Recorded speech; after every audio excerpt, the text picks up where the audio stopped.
ಸರ್ಕಾರ ಇವತ್ತು ದರ ನಿಗದಿ ಮಾಡೋದಕ್ಕೆ ಕಾರಣ ರೈತರ ಮಹಾ ಹೋರಾಟ. 9ನೇ ದಿನದ ಹೋರಾಟಕ್ಕೆ ಸರ್ಕಾರವೇ ಅಲಿಗಾಡಿ ಹೋಯಿತು. ಬೆಳಗಾವಿಯಲ್ಲಿ ಶುರುವಾಗಿದ್ದ ಆಕ್ರೋಶದ ಕಿಡಿ ಇಡೀ ರಾಜ್ಯವನ್ನೇ ಆವರಿಸಿತ್ತು. ನಿಮ್ಮ ಸರ್ಕಾರ ಹೆಚ್ಚು ದಿವಸ ಉಳಿಯಲ್ಲ. ಯಾರು ಕೂಡ ಕಲ್ಲು ತೂರಾಟ ಮಾಡಿಲ್ಲ. ಬರೀ ಹೋರಾಟವಲ್ಲ, ಅನ್ನದಾತರ ಆಕ್ರೋಶದ ಕಿಚ್ಚು. ರೈತರು ರೊಚ್ಚಿಗೆದ್ರೆ ಏನಾಗುತ್ತೆ ಅನ್ನೋದಕ್ಕೆ ಜೀವಂತ ಸಾಕ್ಷಿ. ನುಗ್ಗಿ ಬರ್ತಿರೋ ರೈತ ಸುನಾಮಿಯನ್ನ ತಡೆದು ನಿಲ್ಲಿಸೋದಕ್ಕೆ ಯಾರಿಂದಲೂ ಆಗ್ತಿಲ್ಲ. ಬೆಳಗಾವಿಯಲ್ಲಿ ಸಣ್ಣ ಕಿಡಿಯಾಗಿ ಹೊತ್ತಿದ ಅನ್ನದಾತರ ಆಕ್ರೋಶದ ಕಿಚ್ಚು ಈಗ ಮಹಾಜ್ವಾಲೆಯಾಗಿದೆ. ಬೆಳಗಾವಿಯಲ್ಲಿ ಶುರುವಾದ ಕಬ್ಬಿನ ಕಾಡ್ಗಿಚ್ಚು 6-7 ಜಿಲ್ಲೆಗಳಲ್ಲಿ ಧಗಧಗಿಸುವಂತೆ ಮಾಡಿದೆ. ಕಬ್ಬಿನ ಬೆಲೆ ನಿಗದಿಯಾಗುವವರೆಗೂ ನಮ್ಮ ಹೋರಾಟ ನಿಲ್ಲಲ್ಲ ಅಂತ ಸರ್ಕಾರದ ವಿರುದ್ಧ ಸಂಗ್ರಾಮದ ಕಹಳೆ ಮೊಳಗಿಸಿದ್ದಾರೆ. 9ನೇ ದಿನವೂ ಉತ್ತರ ಕರ್ನಾಟಕದಲ್ಲಿ ಮಹಾದಂಗೆಯೇ ಶುರುವಾಗಿದೆ. ಇಡೀ ರಾಜ್ಯವನ್ನೇ ಆವರಿಸಿದೆ ಕಬ್ಬಿನ ಕಾಡ್ಗಿಚ್ಚು. ಬೆಲೆ ನಿಗದಿಗೆ ರೈತರ ಪಟ್ಟು, ಸರ್ಕಾರಕ್ಕೆ ಇಕ್ಕಟ್ಟು. ರೈತರ ಆಕ್ರೋಶ ಯಾವ ಹಂತಕ್ಕೆ ಹೋಗಿದೆ ನೋಡಿ. ಪೊಲೀಸರ ಸರ್ಪಗಾವಲು ಕೂಡ ರೈತರ ಮುಂದೆ ನಿಲ್ಲೋದಕ್ಕಾಗ್ತಿಲ್ಲ. ಮಹಾಮಳೆಯ ಮಧ್ಯೆಯೂ ಸಾಲ ಸೋಲ ಮಾಡಿ ಬೆಳೆ ಉಳಿಸ್ಕೊಂಡಿದ್ದಾರೆ. ಅಳಿದುಳಿದ ಬೆಳೆಗೆ ಬೆಲೆ ನಿಗದಿ ಮಾಡಿ ಅಂದ್ರೂ ಇಲ್ಲೂ ರಾಜಕೀಯ. ಹೀಗಾಗಿಯೇ ಇಷ್ಟು ದಿನ ನೋಡಿದ್ದಾಯ್ತು. ರಾಜಕಾರಣಿಗಳ ಹುಸಿ ಭರವಸೆಗೆ ಮರುಳಾಗಿದ್ದೂ ಆಯ್ತು. ಇನ್ನೇನಿದ್ರೂ ಹೋರಾಟದ ಕಹಳೆ ಮೊಳಗಿಸೋದೆ ಅಂತ ಊರೂರಲ್ಲೂ ಜನ ರೊಚ್ಚಿಗೆದ್ದಿದ್ದಾರೆ. ಪೊಲೀಸರು ಎಷ್ಟೇ ಸಮಾಧಾನ ಮಾಡುವುದಕ್ಕೆ ನೋಡಿದ್ರೂ ಆಕ್ರೋಶ ಕಮ್ಮಿ ಆಗ್ತಿಲ್ಲ. ಕಾದ ಕಾವಲಿಯಂತಾಗಿರೋ ಅನ್ನದಾತರು ನೆತ್ತಿ ಸುಡೋ ಬಿಸಿಲಲ್ಲಿ ಧಗಧಗಿಸುತ್ತಿದ್ದಾರೆ.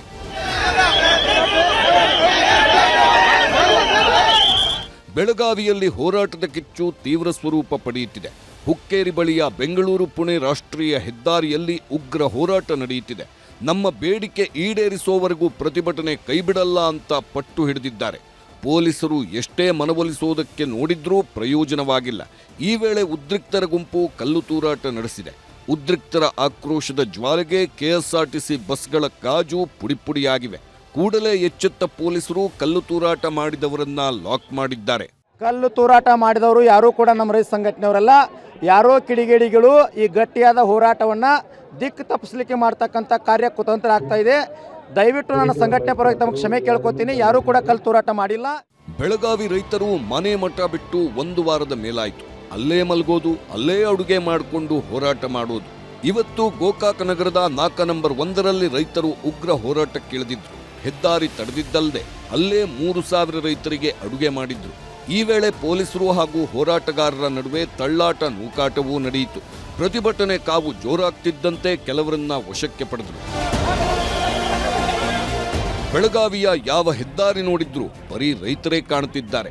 ಟ್ರ್ಯಾಕ್ಟರ್ ಮೇಲೆ ಬರ್ತಿರೋ 100 ರೈತರು ರಸ್ತೆಯಲ್ಲೇ ಟ್ರ್ಯಾಕ್ಟರ್ಗಳನ್ನ ಅಡ್ಡ ನಿಲ್ಲಿಸಿ ಹೋರಾಟದ ಕಹಳೆ ಮೊಳಗಿಸುತ್ತಿದ್ದಾರೆ.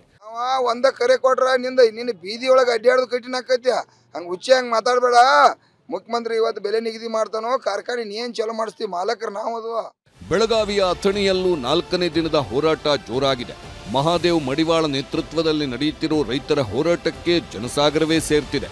ಬಾರುಕೋಲು ಚಳುವಳಿ ನಡೆಸುತ್ತಿರೋ ರೈತ ಮಹಿಳೆಯರು ಸರ್ಕಾರದ ವಿರುದ್ಧ ಆಕ್ರೋಶ ವ್ಯಕ್ತಪಡಿಸುತ್ತಿದ್ದಾರೆ.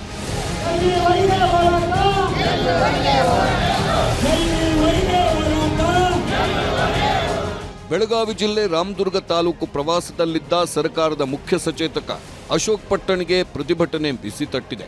ರೈತರ ಹೋರಾಟ ನೋಡಿ ಬೇರೆ ಮಾರ್ಗದಲ್ಲಿ ಹೊರಟಿದ್ರು. ಇದನ್ನರಿತ ರೈತರು ಚೇಸ್ ಮಾಡ್ಕೊಂಡು ಹೋಗಿ ಕಾರಿಗೆ ಮುತ್ತಿಗೆ ಹಾಕಿದ್ದಾರೆ.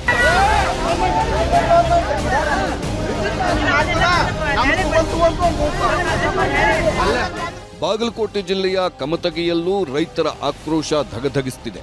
ರಾಯಚೂರು ಬೆಳಗಾವಿ ರಾಜ್ಯ ಹೆದ್ದಾರಿ ಬಂದ್ ಮಾಡಲಾಗಿದ್ದು, ಇಳಕಲ್ನ ಗುರುಮಹಾಂತ ಶ್ರೀಗಳು ಕೂಡ ಭಾಗಿಯಾಗಿದ್ರು. ಹೆದ್ದಾರಿ ಬಂದ್ ಮಾಡಿದ್ರಿಂದ ವಾಹನಗಳು ಸಾಲುಗಟ್ಟಿ ನಿಂತಿದ್ದು. ಇನ್ನು ಗಡ್ಡನಕೇರಿ ಕ್ರಾಸ್ನ ರಾಷ್ಟ್ರೀಯ ಹೆದ್ದಾರಿಯಲ್ಲೂ ರೈತರು ಸಿಡಿದೆದ್ದಿದ್ದಾರೆ. ಬೆಳಗಾವಿ, ರಾಯಚೂರು, ವಿಜಯಪುರ, ಹುಬ್ಬಳ್ಳಿಗೆ ಸಂಪರ್ಕ ಕಲ್ಪಿಸುವ ವೃತ್ತವನ್ನ ಬಂದ್ ಮಾಡಿ ಪ್ರತಿಭಟನೆ ನಡೆಸಿದ್ದಾರೆ. ರೈತರ ಹೋರಾಟಕ್ಕೆ ವಿವಿಧ ಸಂಘಟನೆಗಳು, ಮಠಾಧೀಶರು, ಮಹಿಳೆಯರು ಸಾಥ್ ನೀಡಿದ್ರು.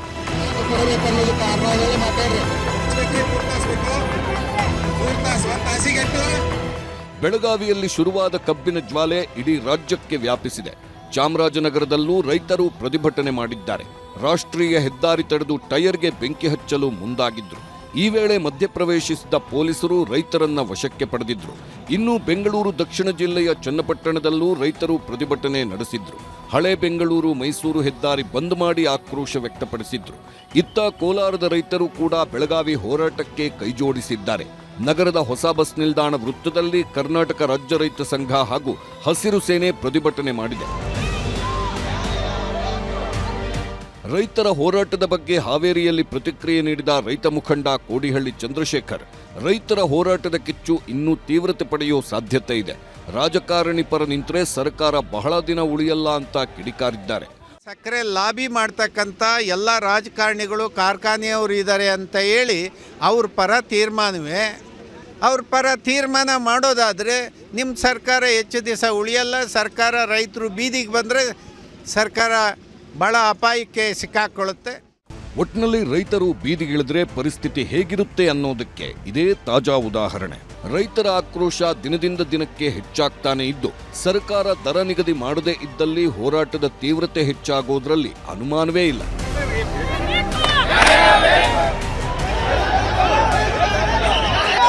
Bureau report, news 18.